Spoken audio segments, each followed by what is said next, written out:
تو اللہ تبارک و تعالیٰ نے ان بے شمار لوگوں میں سے آپ کو منتخب کیا، اپنی مقدس نشانیاں جو ہیں وہ آپ کو دکھائیں، آپ کو اپنے محبوب کے در پر حاضری کی توفیق عطا کی۔ اب اگر اتنا کچھ دیکھ لینے کے باوجود بھی اگر آپ اپنی زندگی کے اندر تبدیلی نہیں لاتے،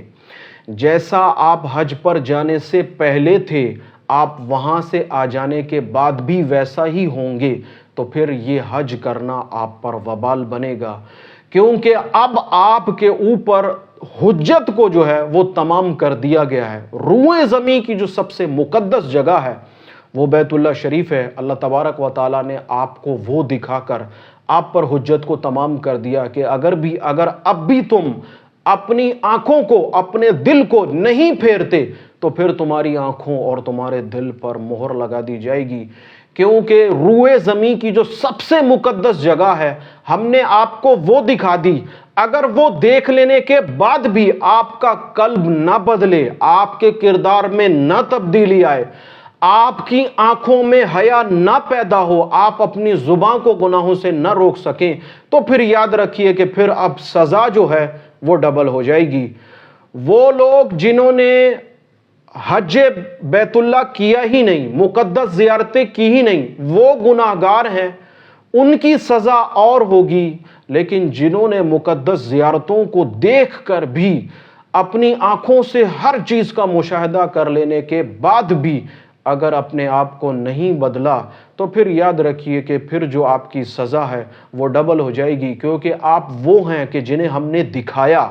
ہزاروں میں سے ان کو منتخب کر کے وہ ہیں کہ جنہیں ہم نے دکھایا، اور ایسا دکھایا کہ وہ اس پر یقین کر سکیں۔ اور دیکھ لینے کے باوجود بھی اگر اب بھی آپ نے ہماری بات نہ مانی، تو یاد رکھیے کہ ہم آپ کے لیے پھر ایسا انجام اور ایسی سزا طے کریں گے کہ جو پھر آپ کو جب دی جائے گی تو سر عام ہوگی۔ تو ایسے لوگ جو اپنی زندگی کو نہیں بدل سکتے ہیں، ایسے لوگ جو اپنے گناہوں سے اپنے آپ کو نہیں بچا سکتے ہیں، اگر وہ یہ سوچتے ہیں کہ حج پہ جانے کے بعد اور پھر واپس آنے سے میرے تمام گناہ معاف ہو جائیں گے، تو یہ آپ کی لا علمی ہوگی، کیونکہ اگر آپ نے اپنے آپ کو نہیں بدلا تو پھر آپ وہاں سے مہر لگوا کے لائیں گے۔ اور ہمارا مشاہدہ کیا ہے؟ ہمارا مشاہدہ یہ ہے معذرت کے ساتھ کہ ایسے لوگ جب حج سے واپس آتے ہیں تو پھر وہ اپنی اس زندگی کے اندر مزید آگے بڑھ جاتے ہیں۔ ایک تو گناہگار زندگی حج سے پہلے موجود تھی ان کی، پھر بھی اللہ نے انہیں موقع دیا، وہ حج کی سعادت کو گئے، لیکن جب واپس آئے تو وہ پھر اپنی گناہوں میں مزید اضافہ کر بیٹھتے ہیں۔ اس کی بنیادی وجہ یہی ہے کہ اب آپ پر حجت کو جو ہے وہ تمام کر دیا گیا ہے۔ اگر اب بھی آپ نے اپنے آپ کو نہیں بدلا تو پھر آپ کی سزا تو ڈبل ہوگی، آپ کے قلب اور آنکھوں پر مہر بھی لگا دی جائے گی۔ یہ ایک بنیادی نقطہ ہے۔ وہ لوگ جو مقدس زیارتیں کرتے ہیں، انبیاء علیہ السلام کی قبور پر جاتے ہیں، اگر وہ ان مقدس جگہوں پر جانے کے باوجود بھی ان کو ان کا رب یاد نہ آئے، ان کو اس رب کے فرمان یاد نہ آئے، احکامات یاد نہ آئے، تو پھر میں سمجھتا ہوں کہ یہ انسان کی خوش قسمتی نہیں بلکہ بہت بڑی بدبختی ہے۔ اور پھر اس بدبختی کا جو ہے وہ جو ازالہ ہے وہ اسے بروز محشر جو ہے وہ تمام انسانیت کے سامنے دینا پڑے گا کہ ہم نے آپ کو، میں یہ ساری چیزیں مثال کے جو ہے وہ تحت آپ کے سامنے رکھ رہا ہوں۔ میرا بنیادی مقصد جو ہے وہ میں بیان کر چکا ہوں کہ اگر آپ وہاں جانے سے پہلے اپنے آپ کو نہیں بدل سکے اور وہاں جانے کے جب آپ وہاں سے واپس آئیں گے آپ پھر وہی ہوں گے، تو وہاں جانے کا کوئی فائدہ نہ ہوا، بلکہ الٹا آپ نے اپنے اوپر مزید جو ہے وہ مہر لگوا لی۔ تو اگر آپ جا رہے ہیں تو پھر تہیا کر لیں، اگر آپ وہاں جا رہے ہیں تو پھر اپنی ذات کو بدلنے پر محنت کریں کہ جیسا میں یہاں پر ہوں وہاں جانے کے بعد مجھے ویسا واپس نہیں آنا، بلکہ مجھے ایسا واپس آنا ہے کہ جیسے میرا مالک چاہتا ہے کہ میں ویسا بن جاؤں۔ تو بنیادی طور پر جو ہے وہ نقطہ یہی ہے۔ مثال آپ کے سامنے یہی رکھی کہ ہم نے آپ کو اپنی مقدس نشانیاں دکھائیں، اس لیے دکھائیں کہ آپ اپنی زندگی کو بدل سکیں۔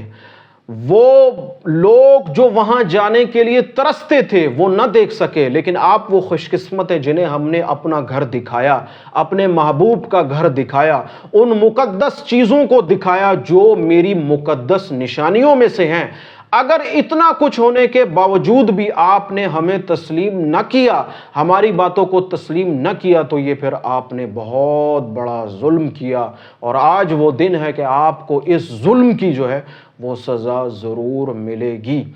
تو میرا مشاہدہ یہی ہے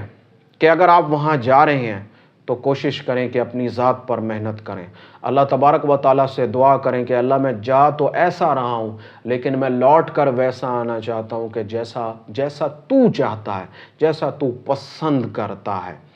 تو ایسا ہی ہے، بہت سارے لوگ جاتے ہیں اور مہرے لگوا کر آ جاتے ہیں۔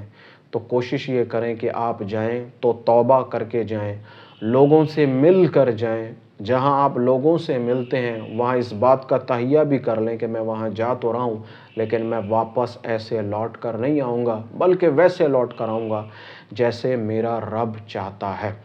تو یہ ایک مختصر سا پیغام تھا، آپ کی خدمت میں پیش کیا۔ اس پر آپ جتنی غور و فکری کرتے جائیں گے، مزید علم و عمل کے جو ہے وہ دروازے آپ پر کھلتے چلے جائیں گے۔ گرمی کا موسم ہے، بہت گرمی ہے، لیکن بہرحال کام کرنا بھی بہت ضروری ہے۔ تو حج پر جا رہے ہیں، اللہ تعالیٰ آپ کا حج جو ہے وہ قبول فرمائے۔ اگر آپ وہاں جا رہے ہیں، اللہ تعالیٰ لے کے بھی جائے آپ کو خیر و عافیت سے، واپس بھی خیر و عافیت سے لے کر آئے، اور واپس آپ کو ویسا لے کر آئے جیسے وہ مالک چاہتا ہے کہ آپ بن جائیں۔ تو اپنی زندگی پر، اپنے مال پر، اپنے اہل و عیال پر بڑی غور و فکری کیجئے۔ اگر آپ وہاں جا رہے ہیں یا جانے کی خواہش رکھتے ہیں تو کوشش یہ کیجئے کہ ان باتوں پر ضرور غور کیجئے۔ اگر وہاں جانے سے پہلے اور وہاں سے واپس آنے کے بعد بھی آپ کی زندگی کے اندر کوئی تبدیلی نہیں آتی، تو پھر آپ کے وہاں جانے کا میں سمجھتا ہوں کوئی فائدہ نہیں ہوا۔ اگر آپ وہاں گئے اور واپس ایسے آئے کہ جیسے آپ کبھی ویسا تھے ہی نہیں، تو میں سمجھتا ہوں کہ آپ کی کوشش جو ہے وہ اللہ تبارک و تعالیٰ نے قبول فرما لی ہے۔ اللہ تعالیٰ ہم تمام مسلمانوں کو حج بیت اللہ کی باادب سعادت جو ہے وہ نصیب فرمائے، ہمیں ایسا لے کر جائے کہ جیسا وہ چاہتا ہے، اور ہم وہاں پر وہ کریں کہ وہاں ہمارے وہ اعمال کرنے سے اللہ تعالیٰ ہماری زندگیوں کو بدل دے۔ مجھ خاکسار کو اپنی خصوصی دعاؤں میں یاد رکھیے گا۔ اللہ تبارک و تعالیٰ آپ کا حامی و ناصر ہو، آمین ثم آمین۔